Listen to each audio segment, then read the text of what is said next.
Hi guys, હવે ઉનાળાની શરૂઆત થઈ જ ગઈ છે તો આપણે અવનવા આઈસ્ક્રીમ બનાવીશું. અને આજે આપણે આઈસ્ક્રીમ જે બનાવ્યું છે એકદમ આસાનીથી અને ઘરમાં જ લગભગ આમ તો મળી જાય એવી વસ્તુઓ, અને કદાચ તમારા ઘરની અંદર નહીં હોય તો તમારા નજીકના કરિયાણા સ્ટોરમાં આસાનીથી મળી જાય એવી જ વસ્તુઓનો આપણે ઉપયોગ કર્યો છે.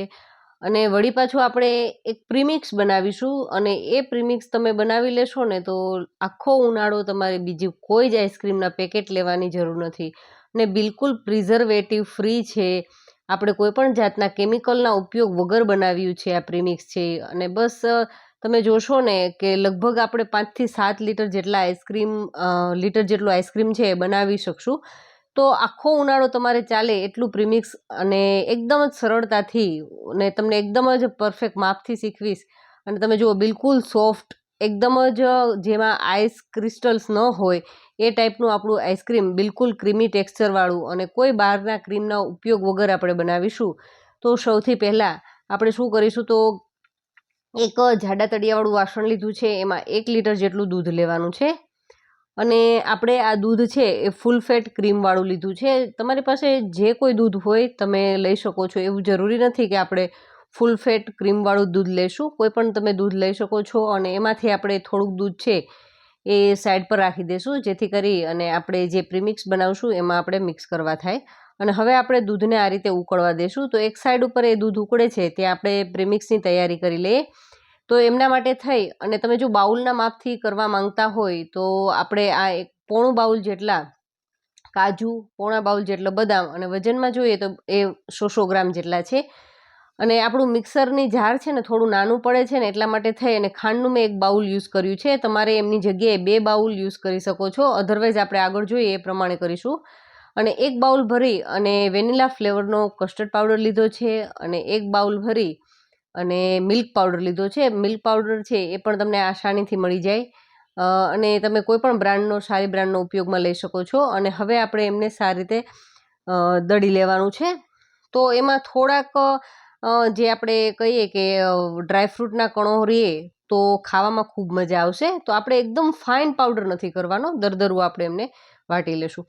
હવે આપણો પાવડર છે એ તૈયાર થઈ ગયો છે. તો તમે એમને એરટાઇટ બરણીની અંદર ભરી અને લગભગ 3-1 મહિના સુધી, તો ટૂંકમાં આપણી જે ઉનાળાની સિઝન છે જ્યાં સુધી ચાલશે ત્યાં સુધી આપણો આ પાવડર છે એ આસાનીથી ચાલશે. અને તમે આ પ્રીમિક્સથી તમે દૂધ બનાવી અને બાળકોને આપવું હોય તો હું તો કહું છું, જે બહારના બોર્નવિટાને ખાવાનું જે બાળકો પ્રિફર કરતા હોય છે, તો તમે એક વખત આ ટેસ્ટ કરાવી દેશો ને, આનાથી બનાવેલું મિલ્ક છે, તો બાળકો એ બોર્નવિટા પણ નહીં પીવે. અને આપણી આખી બોટલ ભરાઈ ગઈ છે, અને એમ છતાંય આપણો હજી પાવડર ઘણો બધો બચ્યો છે. તો હવે આપણી પાસે જે 1 લીટર દૂધ છે એમના આપણે માપથી 4 મોટી ચમચી એટલે 4 ટેબલસ્પૂન જેટલું આપણે જે પ્રીમિક્સ રેડી કર્યું છે એ આપણે દૂધની અંદર, જે નોર્મલ ટેમ્પરેચરવાળું દૂધ છે એ દૂધની અંદર લઈ લેવાનું છે. અને આપણે એમને સારી રીતે હલાવી અને મિક્સ કરી લેશું. અને મિક્સ કર્યા બાદ તમે જોઈ શકો છો કે એમાં થોડા થોડા ડ્રાયફ્રૂટના કણો દેખાય છે. તો ખરેખર ખાવામાં ખૂબ મજા આવશે. મોઢામાં આવશે ને તો ખરેખર બજાર જેવું જ આઈસ્ક્રીમ તમને લાગશે. અને હવે આપણું દૂધ પણ જુઓ ઉકળવા લાગ્યું છે. જ્યાં સુધી આપણું દૂધ ના ઉકળે ને ત્યાં સુધી આપણે પાવડર એડ નહીં કરીએ. અને અત્યારે તમે જુઓ, દૂધ છે એમાંથી ધુમાડા નીકળતા દેખાય છે, અને સારી રીતે ઉભરો આવે એ રીતનું આપણું દૂધ છે એ તૈયાર થઈ ગયું છે. તો આપણે જે રેડી કરેલું મિક્સચર છે એ આમની અંદર એક હાથે ચમચાથી ચલાવતા રહેશું, અને એકદમ લો ટુ મીડિયમ ફ્લેમ રાખી ગેસની, અને બધું જ આપણું જે મિક્સચર છે એમની અંદર એડ કરી દઈશું. અને હવે આપણે આમને સતત હલાવવાનું છે, જેથી કરી અને તળિયે બેસે નહીં. અને કન્ટિન્યુ ચલાવશું કેટલી મિનિટ સુધી, તો લગભગ આપણે 5-1 મિનિટ જ ચલાવવાનું છે. બહુ વધારે વાર પણ નથી ચલાવવાની જરૂર, કારણ કે જે આપણે આમની અંદર ડ્રાયફ્રૂટ લીધા છે ને, જે કાજુ, ખાસ તો કાજુ છે ને, એ આપણા આ દૂધને એકદમ ઘટ કરવામાં મદદરૂપ થશે. અને એમના કારણે જ આપણા જે આઈસ્ક્રીમનો ટેસ્ટ છે ને એકદમ ક્રીમી આવશે. તો 5-1 મિનિટ માટે આપણે દૂધને ઉકળવા દેશું, અને ત્યારબાદ આપણે જોઈએ તો દૂધ છે એ સારી રીતે ઘટ થવા લાગશે. અને મેં તમને કીધું હતું એ મુજબ કે આપણે જે ખાંડ છે એમની અંદર સમાય એમ નહોતી, એટલે આપણે 4 ચમચી જેટલી ખાંડ છે એ આપણે એક્સ્ટ્રા એડ કરીશું. અને જો તમારી પાસે મોટી મિક્સર જાર હોય અને એમાં આવી શકે તો આપણે કમ્પ્લીટ 2 બાઉલ આખા ભરી અને એડ કરી દેવાનું. અને વજનના હિસાબે તમે જુઓ તો 250 ગ્રામ જેટલી ખાંડ છે એ એડ કરી દેવાની છે અને આપણે આ મિશ્રણને સારી રીતે હલાવી અને મિક્સ કર્યું અને 5-1 મિનિટ માટે ઉકળવા દીધું. તો તમે જુઓ ઘણું આપણું મિક્સચર છે એ ઘટ થઈ ચૂક્યું છે અને હજુ પણ આપણું મિક્સચર જ્યારે ઠંડુ થશે ને તો હજુ વધુ ઘટ થશે અને એકદમ જુઓ સરસ મજાનું એમનો કલર છે એ ચેન્જ થઈ ગયો છે, એકદમ ઘટ થઈ ગયું છે. અને મિત્રો તમે કેવા કેવા પ્રકારના આઈસ્ક્રીમ બનાવો છો એ મને ચોક્કસથી કમેન્ટ કરજો, તો આપણે પણ બનાવવાની ટ્રાય કરીશું. અને 5 મિનિટના સમય બાદ ગેસની ફ્લેમને આપણે બંધ કરી દઈશું અને આ મિક્સર છે ને જ્યાં સુધી ઠંડુ ન થાય ને ત્યાં સુધી વચ્ચે વચ્ચે ચલાવતા રહેવાનું છે. અને તમે જુઓ વાસણના જે પાછળના ભાગમાં, ચમચાના પાછળના ભાગમાં આપણું દૂધ છે એ ચોટે છે એટલે પરફેક્ટ જાડું થઈ ગયું છે, આપણું ઘટ થઈ ચૂક્યું છે. અને ઠંડુ થઈ ગયા બાદ લગભગ 10થી 15 મિનિટ માટે મેં ઠંડુ કરી લીધું.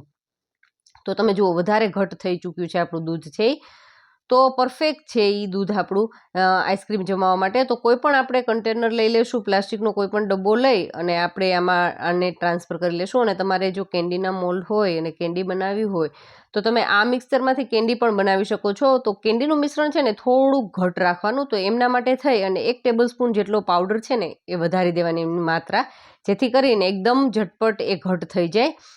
અને હવે લગભગ મેં એમને ઓવરનાઇટ માટે ફ્રીઝરની અંદર સેટ થવા માટે રાખી દીધું હતું. તો તમે જોઈ શકો છો કે આપણું આઈસ્ક્રીમ છે એ સારી રીતે સેટ થઈ ચૂક્યું છે. તો હવે આપણે એમાં આઈસ ક્રિસ્ટલ ન થાય, બરફના જે કણો જામતા હોય એ ન જામે અને આપણા એકદમ ફ્લફી ટેક્સચર અને બિલકુલ બજાર જેવું જ ટેસ્ટ આપવા માટે થઈ અને એમનું ટેક્સચર છે એ પણ બિલકુલ બજાર જેવું આપણે લાવવા માટે થઈ અને સૌથી પહેલાં તો શું કરીશું, તો આપણું જે આઈસ્ક્રીમના જે આઈસ્ક્રીમ છે ને જામેલું એને એક મોટા બાઉલમાં લઈ લેશું અને ત્યારબાદ એમની અંદર આપણે જે બાઉલ સેટ કરીને રાખ્યું હતું ને એ જ બાઉલ ભરી અને આપણે એમની અંદર દૂધ ઉપર જામેલી જે મલાઈ છે એ મલાઈ એડ કરી દઈશું. મલાઈને કારણે પણ ખૂબ જ સરસ ટેસ્ટ આવશે, આપણે બજારના કોઈ ક્રીમની જરૂર નથી.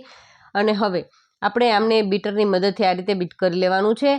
અને જો તમારી પાસે આ રીતનું બીટર ન હોય તો આપણે જે હેન્ડ બીટર હોય એમની મદદથી પણ થોડો સમય વધારે લાગશે, પણ એમના કારણે પણ આપણું આ જે આઈસ્ક્રીમ છે એકદમ સરસ થઈ જશે. અને મિક્સી જારની અંદર તમારે કરવું હોય તો એમાં પણ તમે કરી શકો છો.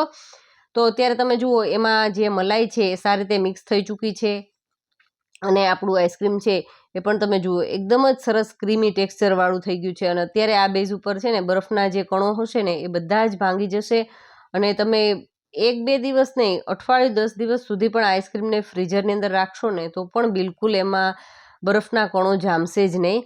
તો પાછું આપણે એમને ડબ્બામાં લઈ લેશું અને એમને ઓવરનાઇટ અથવા તો 5થી 7 કલાક માટે આપણે ફ્રીઝરમાં સેટ કરવા માટે રાખી દઈશું, એટલે એકદમ જ એ સરસ સેટ થઈ જશે.